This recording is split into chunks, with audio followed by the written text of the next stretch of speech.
बहुत पुराने जमाने की बात है। एक राजा था। उसके महल में एक बहुत सुंदर बाग था। बाग में तरह तरह के फूलों के पौधे और अनेक प्रकार के मीठे फलों के पेड़ थे।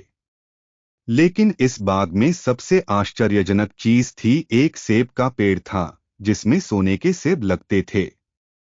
राजा ने इस पेड़ की देखभाल का खास इंतजाम कर रखा था। जब इसके फल पकते थे तो चौकीदार रात दिन पेड़ का पहरा दिया करते थे ताकि कोई सोने का सेब चुरा कर न ले जाए।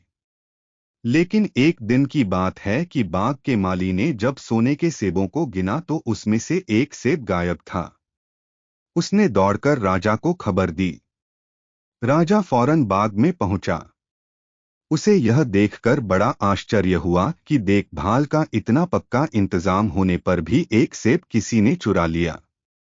उसने ऐलान किया कि कोई सोने के सेब को चुराने वाले चोर का पता देगा, उसे इनाम दिया जाएगा।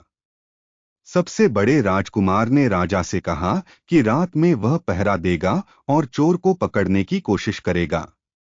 राजा ने उसको इसकी इजाजत दे दी। बड़ा राजकुमार रात में पहरा देने लगा, लेकिन 2 घंटे बाद ही उसे नींद आ गई और वह सो गया। सुबह उठकर जब उसने सेबों को गिना तो वह देखकर चकित रह गया कि रात भर में एक और सेब गायब हो गया था। इसके बाद दूसरी रात को मंझले राजकुमार ने पहरा देने का काम संभाला। उसे भी नींद आ गई और तीसरा सेब चोरी हो गया। राजा बहुत चिंतित था। दरबारियों की भी समझ में नहीं आ रहा था कि क्या किया जाए। सब लोग उदास बैठे थे कि इतने में सबसे छोटा राजकुमार आया और उसने कहा कि आज की रात मैं पहरा दूंगा और चोर को पकड़ूंगा। राजा इस राजकुमार से खुश नहीं रहता था। वह उसे मूर्ख भी मानता था। उसने उसे डांटते हुए कहा, तुम क्या समझते हो, क्या तुम्हें इसमें सफलता मिलेगी? तुमसे बड़े और तुमसे ज्यादा समझदार दोनों राजकुमार इस काम में असफल हो चुके हैं। तुम जाओ अपना काम करो। लेकिन छोटा राजकुमार नहीं माना। उसने राजा से प्रार्थना की कि उसे एक मौका जरूर दिया जाए। अंत में राजा राजी हो गया। राजकुमार रात में पहरा देने लगा। उसने तय किया कि वह किसी भी हालत में नहीं सोएगा और चोर को जरूर पकड़ेगा। जब आधी रात हुई और 12 बजे का आखिरी घंटा बजा तो राजकुमार ने देखा कि एक सुंदर सोने की चिड़िया कहीं से उड़ती हुई आई और सेब के पेड़ पर बैठ गई। उसने देखते देखते सोने का एक सेब तोड़कर अपनी चोंच में पकड़ लिया। राजकुमार ने फौरन निशाना साधकर तीर चला दिया।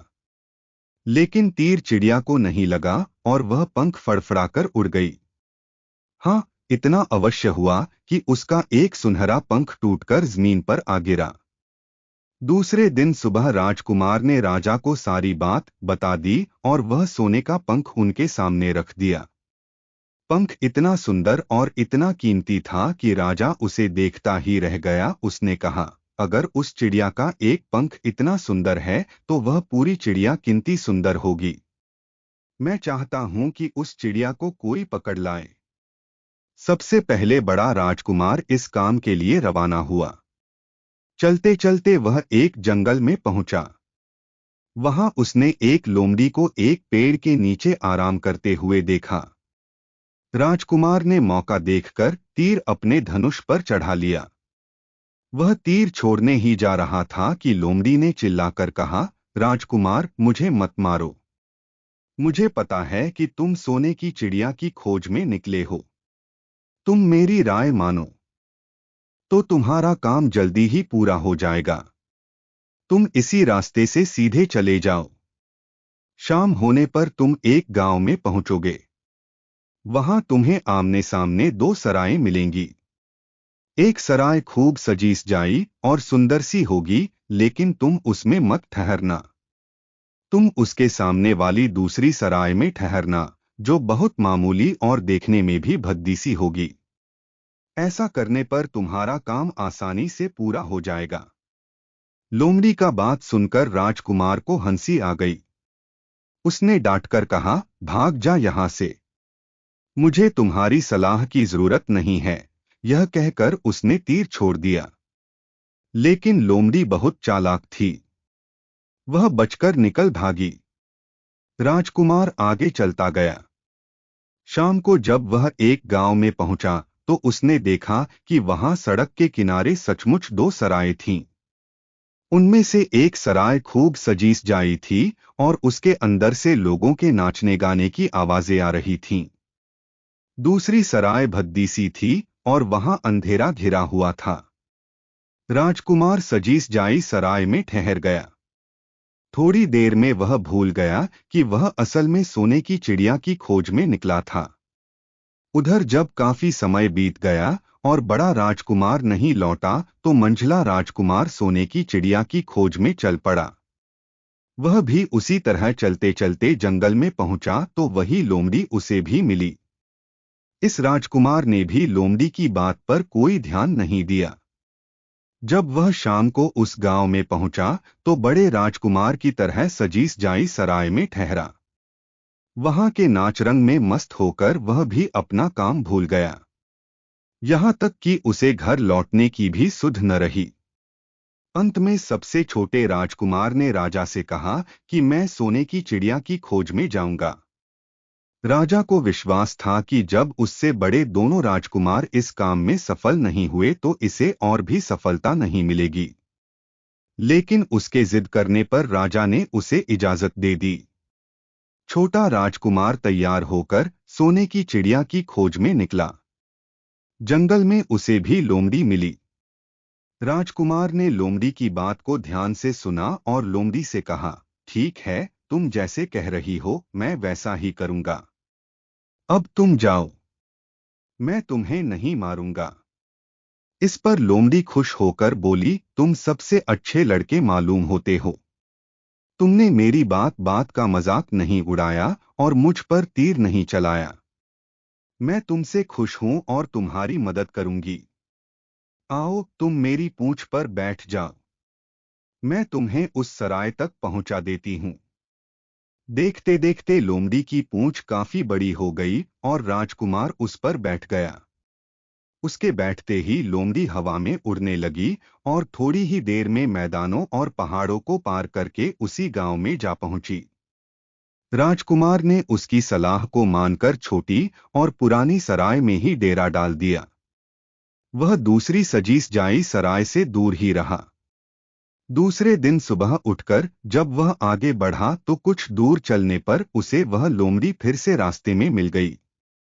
लोमड़ी ने उससे कहा, अब मैं तुम्हें बताती हूं कि आगे तुम्हें क्या करना चाहिए। तुम सीधे चलो। आगे चलने पर तुम्हें एक बहुत बड़ा किला मिलेगा जिस पर सिपाही लोग पहरा दे रहे होंगे। तुम सिपाहियों से डरना मत और सीधे अंदर चले जाना क्योंकि वे इस समय सो रहे होंगे।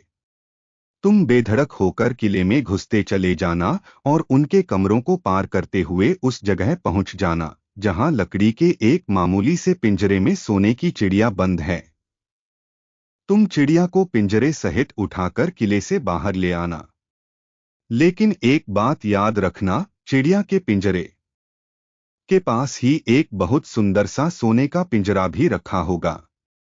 तुम भूलकर भी चिड़िया को उस पिंजरे में मत रखना, मगर तुम उसे लकड़ी के पिंजरे में से निकालकर सोने के पिंजरे में रखने की कोशिश करोगे तो बाद में पछताओगे। यह कहकर लोमड़ी ने राजकुमार को फिर से अपनी पूंछ पर बिठाया और थोड़ी ही देर में उसको किले के पास पहुंचा दिया। राजकुमार ने किले का पास जाकर देखा कि सचमुच उसके पहरेदार सो रहे थे। वह बिना डरे सीधा महल में घुस गया और थोड़ी ही देर बाद वह उस कमरे में जा पहुंचा जहां सोने की चिड़िया एक पिंजरे में बैठी हुई थी। पिंजरे के पास ही सोने के 3 सेब पड़े हुए थे।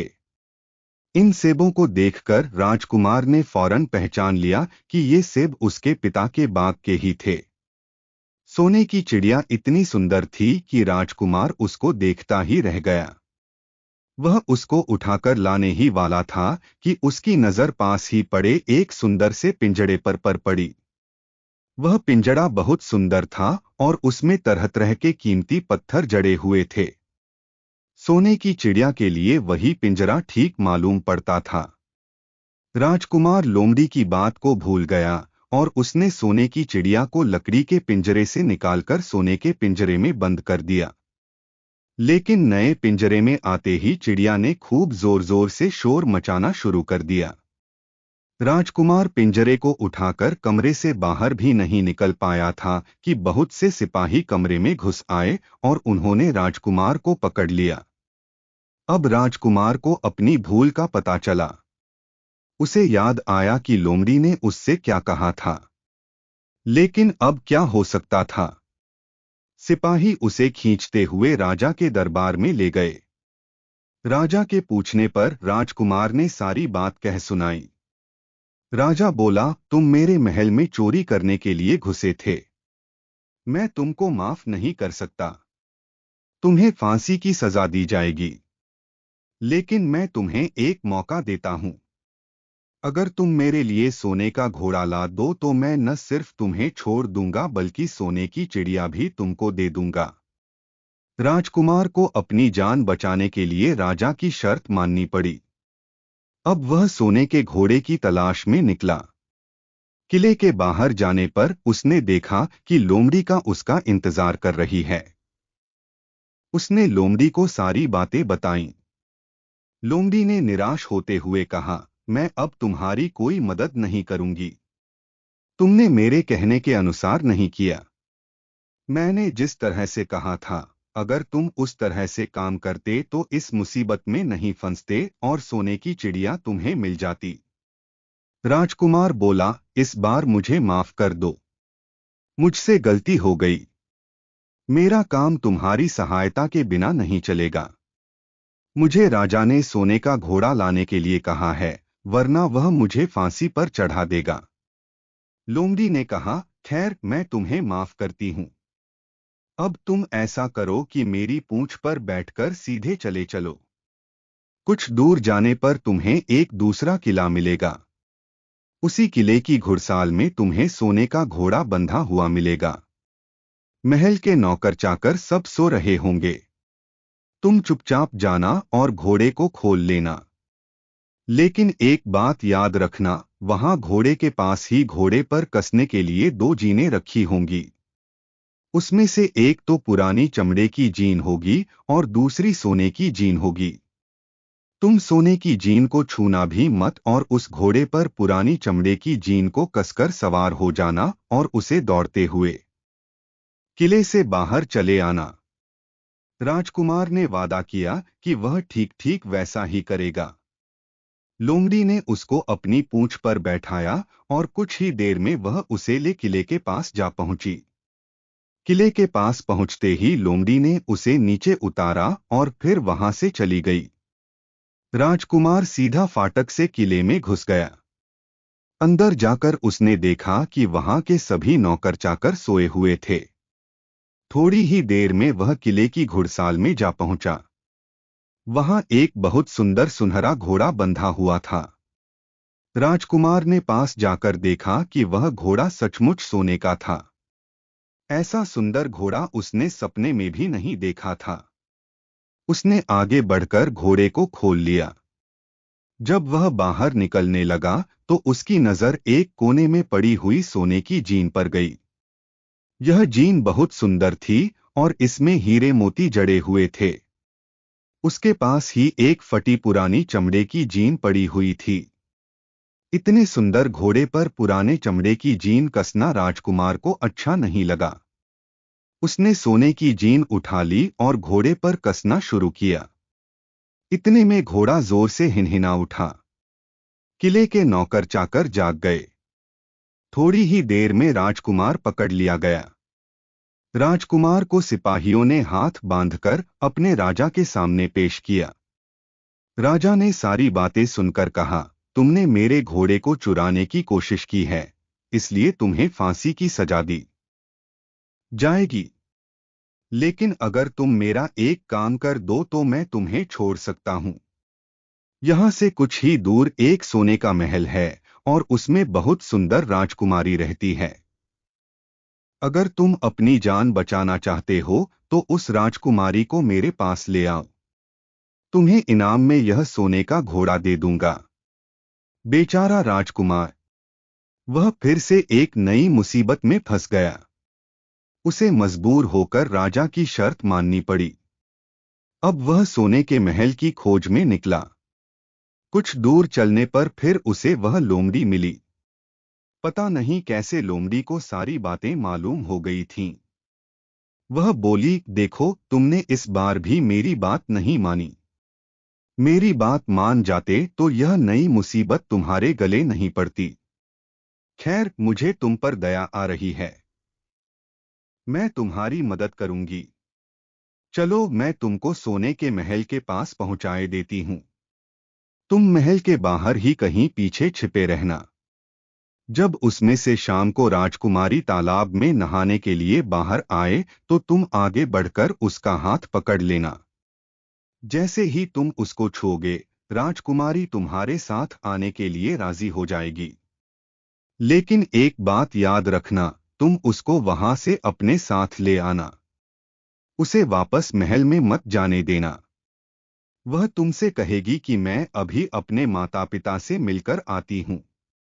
लेकिन तुम उसकी बातों में मत आना, वरना फिर मुसीबत में फंस जाओगे। यह कहकर लोमड़ी ने फिर से अपनी पूंछ फैला दी और राजकुमार उस पर बैठ गया। देखते देखते लोमड़ी हवा में उड़ती हुई कुछ देर बाद सोने के महल के पास जा पहुंची। महल के पास पहुंचते ही राजकुमार एक पेड़ की आड़ में छिपकर बैठ गया। शाम को जब राजकुमारी नहाने के लिए किले से बाहर आई तो राजकुमार ने हिम्मत करके आगे बढ़कर उसका हाथ पकड़ लिया। उसके छूते ही राजकुमारी उसके साथ चलने के लिए तैयार हो गई। वह बोली, राजकुमार, तुम मुझे जहां भी ले जाना चाहोगे मैं तुम्हारे साथ चलूंगी, लेकिन मुझे थोड़ी देर के लिए अपने माता पिता से मिल आने दो। राजकुमार ने कहा, नहीं, यह नहीं होगा। तुम्हें तुरंत मेरे साथ चलना पड़ेगा। लेकिन राजकुमारी रोने लगी। इतनी सुंदर राजकुमारी को रोते देखकर राजकुमार का मन पिघल गया। अंत में वह राजी हो गया और बोला, जाओ, थोड़ी देर के लिए माता पिता से मिल आओ, लेकिन फिर तुरंत बाहर चली आना। लेकिन राजकुमारी ने जैसे ही किले में पैर रखा, किले के पहरेदार जाग गए और उन्होंने राजकुमार को पकड़ लिया। राजकुमार बहुत पछताया, लेकिन अब क्या हो सकता था। सिपाहियों ने उसे अपने राजा के सामने पेश किया। राजा बहुत निराश था। उसने उसी वक्त हुक्म दिया, इस राजकुमार को फौरन फांसी पर चढ़ा दिया जाए। यह सुनकर राजकुमार रोने गिड़गिड़ाने लगा। इस पर राजा ने थोड़ी देर विचार करने के बाद कहा, मैं अपनी आज्ञा वापस नहीं ले सकता, लेकिन अगर तुम मेरा एक काम कर दो तो तुम्हारी जान बच सकती है। हमारे किले के ठीक सामने यह जो बड़ा पहाड़ है, इसके कारण हमारे किले की सुंदरता नष्ट होती है। अगर तुम 8 दिन में इस पहाड़ को खोदकर साफ कर दो तो हम तुम्हें क्षमा कर देंगे और राजकुमारी का विवाह तुम्हारे साथ कर देंगे। राजकुमार किले के बाहर आकर पहाड़ को देखने लगा। उसके हाथ में एक छोटी सी कुदाली थी। उसकी समझ में नहीं आ रहा था कि इतना बड़ा पहाड़ 8 दिन में वह कैसे खोद सकेगा। फिर भी उसे अपनी जान तो बचानी ही थी, इसलिए वह पहाड़ खोदने लगा। धीरे धीरे 7 दिन बीत गए।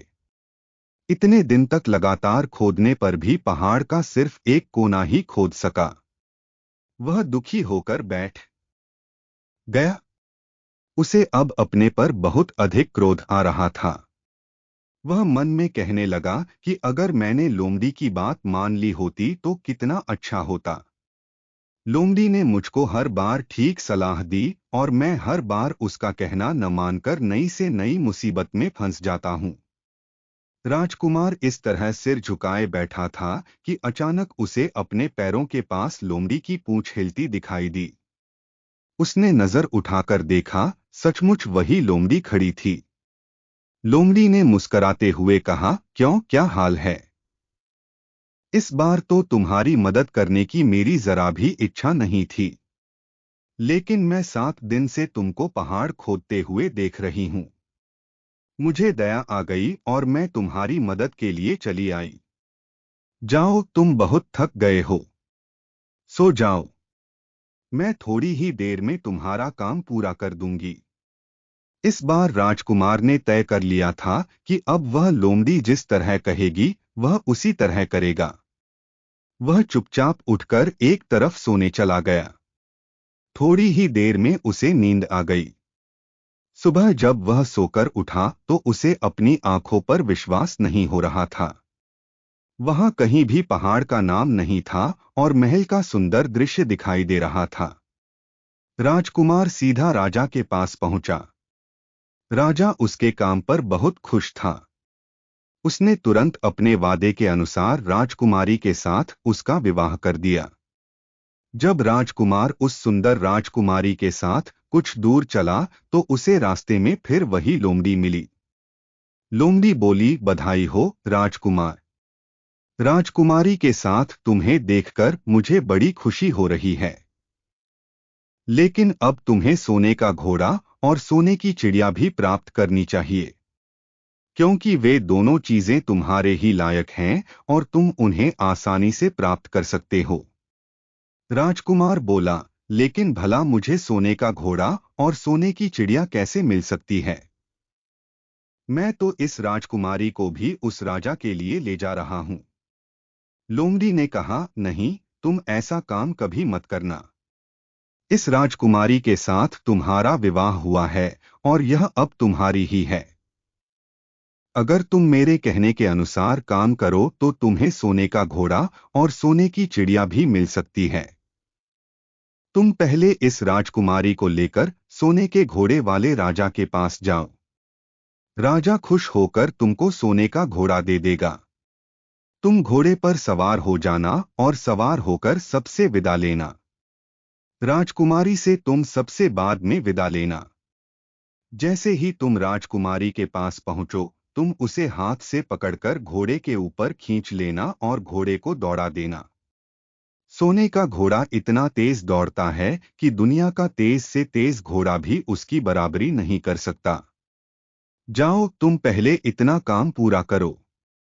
इसके बाद आगे का काम मैं तुम्हें बाद में बताऊंगी। मैं तुम्हें वहां रास्ते में मिलूंगी। राजकुमार ने ठीक वैसा ही किया जैसा लोमड़ी ने उससे कहा था। जब सोने के घोड़े वाले राजा ने खुश होकर उसे इनाम में सोने का घोड़ा दिया तो राजकुमार उस पर सवार हो गया और उससे विदा लेने लगा। अंत में वह राजकुमारी को उठाकर घोड़े को तेजी से दौड़ाता हुआ किले से बहुत दूर निकल आया। रास्ते में एक पेड़ के नीचे लोमड़ी उसका इंतजार कर रही थी। उसे देखकर लोमड़ी बोली, शाबाश, अब तुम सोने की चिड़िया भी प्राप्त कर लो। जब तुम सोने की चिड़िया वाले राजा के पास पहुंचोगे तो वह इस घोड़े को देखकर बहुत खुश होगा। तुम उससे कहना कि पहले सोने की चिड़िया का पिंजरा मेरे हाथ में दे दो, तब मैं यह घोड़ा तुमको दूंगा।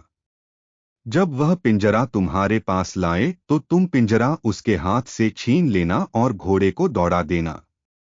बस ऐसे चिड़िया तुमको मिल जाएगी और कोई तुम्हें पकड़ भी नहीं सकेगा। इस बार भी राजकुमार ने ठीक वैसा ही किया। वह राजकुमारी के साथ ही घोड़े पर बैठा रहा और जब राजा ने उसके हाथ में सोने की चिड़िया का पिंजरा दिया तो उसने देखते देखते एड़ मार दी और सोने का घोड़ा हवा से बातें करने लगा। कुछ दूर चलने पर लोमड़ी उसे मिली। राजकुमार ने उससे कहा, तुमने मेरी बड़ी मदद की है। तुम्हारी वजह से मुझे न सिर्फ सोने की चिड़िया मिली बल्कि सोने का घोड़ा और इतनी सुंदर राजकुमारी भी मिल गई। बताओ, मैं तुमको क्या इनाम दूं? मैं तुमको कुछ न कुछ जरूर देना चाहता हूं। लोमड़ी ने कहा, अगर तुम खुश हो तो मेरा एक काम कर दो। तुम एक तीर चलाकर मुझे मार दो। इस समय तुम यही सबसे बड़ा काम मेरे लिए कर सकते हो। राजकुमार ने कहा, भला यह कैसे हो सकता है? तुमने मेरी इतनी मदद की और मैं बदले में तुम्हें मार दूं? मुझसे यह नहीं होगा। यह सुनकर लोमड़ी बड़ी दुखी हुई और बोली, अगर तुम मेरा यह काम नहीं कर सकते तो फिर ठीक है, जाओ। लेकिन मैं तुम्हारी भलाई के लिए ही कह रही हूं कि तुम दो बातें जरूर याद रखना। एक तो तुम किसी कुएं की दीवार पर मत बैठना, और दूसरे तुम ऐसे लोगों के लिए धन मत खर्च करना जिन्हें फांसी मिलने वाली हो। राजकुमार बोला, भाई तुम भी अजीब हो, तुम्हारी बातें मेरी समझ में ही नहीं आती। भला मैं कभी कुएं की दीवार पर क्यों बैठूंगा और ऐसे आदमियों पर धन क्यों खर्च करूंगा जिनको फांसी दी जाने वाली हो। लेकिन लोमड़ी ने उसकी बात का कोई जवाब नहीं दिया और अलविदा कहकर वहां से चली गई। राजकुमार सोने का घोड़ा दौड़ता हुआ आगे बढ़ा। राजकुमारी उसके साथ ही बैठी हुई थी और सोने की चिड़िया का पिंजरा उसके हाथ में था। कुछ ही देर में राजकुमार उस छोटे गांव में जा पहुंचा जिसमें वे दोनों सराएं थीं। गांव के लोग और खास तौर से बच्चे उसको देखने के लिए बाहर निकल आए। सोने के घोड़े पर इतने सुंदर राजकुमार के साथ बैठी एक राजकुमारी को देखकर सभी लोग चकित थे।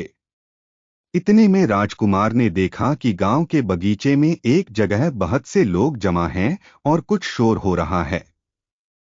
राजकुमार के पूछने पर लोगों ने बताया कि वहां दो आदमियों को फांसी देने की तैयारी हो रही है। राजकुमार उधर ही चल पड़ा। वहां पहुंचने पर उसने पहचान लिया कि जिन आदमियों को फांसी दी जाने वाली थी वे और कोई नहीं बल्कि उसके ही भाई थे। वे लोग तब से उसी सजीस जाई सराय में रह रहे थे और तरह तरह के बुरे काम करते थे। वे जुआ भी खेलते थे और जुए में बहुत सा धन हार चुके थे। उन्होंने लोगों से बहुत सा रुपया भी उधार लिया था। इन्हीं सब बातों से चिढ़कर अब गांव वाले उन्हें फांसी पर चढ़ाने जा रहे थे। राजकुमार भला यह कैसे होने देता। उसने लोगों से कहा कि मुझसे रुपया ले लो और इन लोगों को छोड़ दो। उसके बहुत कहने सुनने पर लोग राजी हो गए और उन्होंने उन दोनों आदमियों को रिहा कर दिया। राजकुमार अपने भाइयों को छुड़ाकर आगे चला। कुछ दूर चलने पर जंगल में उन्हें एक कुआं दिखाई दिया। इस पर राजकुमार के कुछ देर कुएं के पास आराम करते हैं। वहां ठंडा पानी पीने के बाद हम लोग आगे चलेंगे। राजकुमार राजी हो गया। अब तक वह यह भी भूल चुका था कि लोमड़ी ने विदा होते समय उससे क्या कहा था। वह घोड़े से उतरकर कुएं की दीवार पर बैठ गया और आराम करने लगा। उसके दोनों भाइयों ने मौका देखकर उसे कुएं में धकेल दिया। इसके बाद उन्होंने घोड़े पर राजकुमारी को डाला और सोने की चिड़िया का पिंजरा उठाया और वहां से चलते बने। कुछ ही देर में वे लोग अपने राज्य में लौट आए। घर लौटकर उन्होंने राजा से कहा, हम लोग सोने की चिड़िया को पकड़ लाए हैं। इसी चिड़िया ने हमारे बाग में से सोने के सेब चुराए थे। इसके साथ ही हम एक यह सोने का घोड़ा और राजकुमारी भी लाए हैं। राजा बहुत खुश हुआ। सारे राज्य के लोग खुशियां मनाने लगे। लेकिन राजकुमारी खुश नहीं थी। वह बराबर रोती रहती थी। उसने खाना पीना छोड़ दिया। यही नहीं, घोड़े ने भी दाना पानी बंद कर दिया और सोने की चिड़िया भी उदास रहने लगी। राजा ने बहुत कोशिश की लेकिन न तो वह राजकुमारी खुश हुई और न सोने के घोड़े और सोने की चिड़िया ने दाना खाना शुरू किया। उधर छोटा राजकुमार कुएं में गिर गया था लेकिन वह मरा नहीं। कुआं बहुत गहरा था लेकिन उसमें पानी बहुत थोड़ा था। वह कुएं में बैठा बैठा अपने भाग्य को कोसता रहा। अब उसे फिर उसी लोमड़ी की याद आई और वह पछताने लगा कि अगर मैंने उसका कहना मान लिया होता तो मैं मुसीबत में न फंसता। राजकुमार ने जैसे ही लोमड़ी को याद किया, लोमड़ी न मालूम कैसे कुएं के मुंह पर आ पहुंची और बोली, देखो राजकुमार, मैंने पहले ही तुम्हें समझाया था कि किसी कुएं की दीवार पर मत बैठना और ऐसे आदमियों की मदद मत करना जिन्हें फांसी दी जाने वाली हो। लेकिन तुम नहीं माने। खैर चलो, अब आखिरी बार मैं फिर तुम्हारी मदद किए देती हूं। लो मेरी पूंछ पकड़कर कुएं से बाहर निकल जाओ। यह कहकर लोमड़ी ने अपनी पूंछ कुएं में लटका दी। देखते देखते पूंछ इतनी लंबी हो गई कि कुएं के पेंदे में पड़े राजकुमार के पास तक जा पहुंची। राजकुमार उसे पकड़कर कुएं से बाहर निकल आया। लोमड़ी ने उससे कहा, जाओ, अब तुम अपने घर जाओ, लेकिन जरा होशियार रहना, तुम्हारे भाई तुम्हारी जान के दुश्मन हैं। वे लोग जरूर तुमको ढूंढ रहे होंगे। राजकुमार घर की ओर चल पड़ा।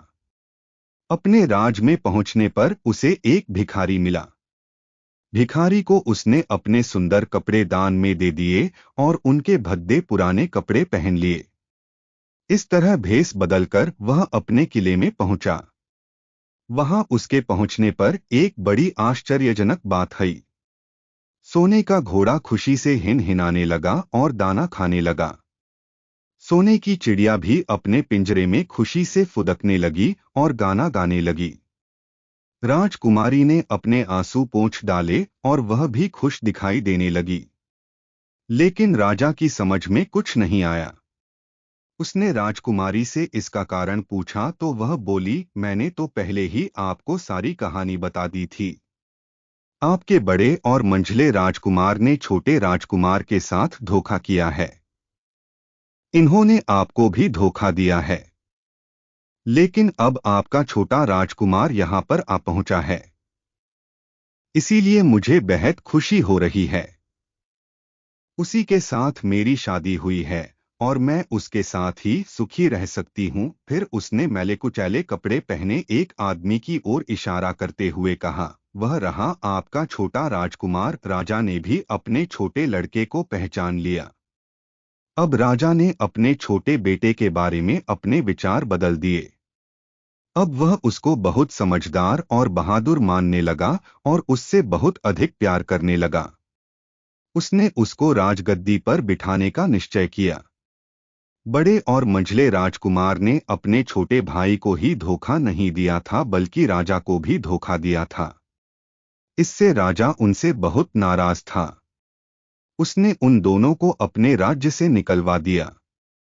इसके बाद बड़ी धूमधाम के साथ राजकुमारी के साथ राजकुमार का विवाह हुआ और दोनों सुख से रहने लगे। लेकिन राजकुमार उस लोमड़ी को नहीं भूला था जिसने उसकी सहायता की थी। एक दिन समय निकालकर वह जंगल में उस लोमड़ी की खोज में निकला। बहुत ढूंढने के बाद एक पेड़ के खोखले भाग में उसने उस लोमड़ी को चुपचाप बैठे हुए देखा। लोमड़ी बहुत उदास थी और पहले से बहुत ज्यादा दुबली भी हो गई थी। राजकुमार को देखते ही लोमड़ी ने उसे पहचान लिया और कहा, आह, कहो राजकुमार, आज इधर कैसे भूल पड़े। राजकुमार ने कहा, मैं आज तुम्हें ही ढूंढने के लिए आया हूं। चलो मेरे बाग में आराम से रहना, वहां तुम्हें किसी तरह की तकलीफ नहीं होगी। यहाँ तो जंगल में तुम्हें खाने पीने की तकलीफ होती होगी और जंगली जानवरों और शिकारियों का डर बना रहता होगा। लोमड़ी ने कहा, नहीं राजकुमार, मैं यहाँ ठीक हूँ, और भला अब तुम्हें मेरे दुहक से क्या लेना देना। तुम्हारा काम निकल गया, अब तुम सुख से अपने राज में रहो। राजकुमार बोला, नहीं, तुमने मेरा बड़ा उपकार किया है, मैं तुम्हें इनाम देना चाहता हूँ और अपने साथ ही रखना चाहता हूँ। राजकुमारी भी बहुत खुश होगी, वह भी तुमसे मिलना चाहती है। लोमड़ी बोली, अगर तुम सचमुच मुझे इनाम देना चाहते हो तो मेरा एक काम कर दो। मैंने तुमसे पहले भी कहा था कि तुम तीर चलाकर मुझे मार दो, इसी से मेरा लाभ होगा। असल में एक जादूगर ने मुझ पर जादू कर रखा है। मैं लोमड़ी नहीं हूं, मुझे उसके जादू के प्रभाव से लोमड़ी के रूप में रहना पड़ रहा है। मैं तो उसी देश का राजकुमार हूं जहां की राजकुमारी से तुम्हारा विवाह हुआ है। असल में वह राजकुमारी मेरी छोटी बहन है। अगर तुम तीर चलाकर मुझे मार दोगे तो इस जादू से मुझे मुक्ति मिल जाएगी और मैं फिर अपने देश लौट सकूंगा। राजकुमार को यह सुनकर बड़ा आश्चर्य हुआ। उसने फौरन अपने धनुष पर तीर चढ़ाया और लोमड़ी की ओर छोड़ दिया। तीर के लगते ही लोमड़ी मर गई और उसमें से एक सुंदर सा राजकुमार निकल आया। फिर दोनों राजकुमार आपस में गले मिले। इसके बाद दोनों राजकुमार वापस महल में लौट आए। वहां राजकुमारी अपने भाई से मिलकर बहुत खुश हुई।